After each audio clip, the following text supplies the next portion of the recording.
વોટમાં તો 40 રૂપિયા નથી લઈ ગયા, રૂપિયો જ લખેલો છે. હજી 20 રૂપિયા દેવાના રહીએ, 40 રૂપિયા તમે બરાબર બોર્ડ મેળવો છો ગવર્મેન્ટનો, બરાબર છે, તો તમે એક વ્યક્તિ પાસેથી તમે 20 રૂપિયા કઈ રીતના લઈ શકો?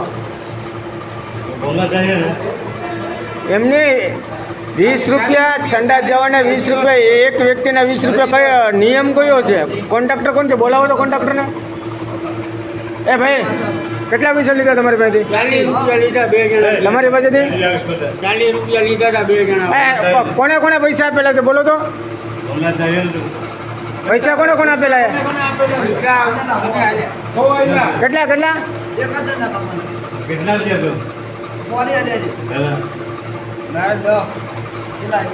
કેટલા?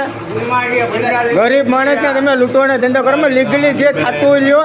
તમે 20 રૂપિયા લાવો તો આવી રીતના તમે ગરીબ માણસને લૂંટવાનો ધંધો બંધ કરો અને ફરિયાદ કરવી પડશે. રૂપિયાથી વધારે કોઈ ન દેતા, ફ્રીમાં છે, રૂપિયાથી વધારે કોઈ ન લેતા, રૂપિયાથી વધારે.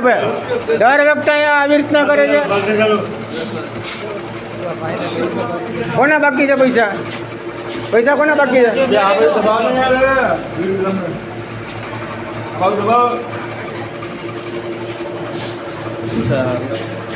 હા અરે 20 રૂપિયા તોડે બગીચો છે બાપાજીનો.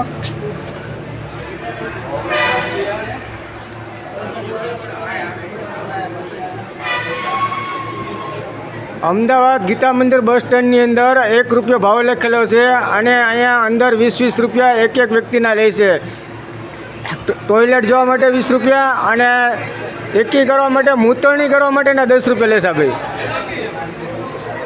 હેલો નમસ્કાર, જય શ્રી કૃષ્ણ. હું છું તમારો પ્રિય ખજૂરભાઈ. તમામ ગુજરાતીઓને કહીશ કે સરસ મજાનું ન્યૂઝ એવું કે દેવ મિરર ન્યૂઝને જોતા રહેજો. જય માતાજી, જય શ્રી કૃષ્ણ.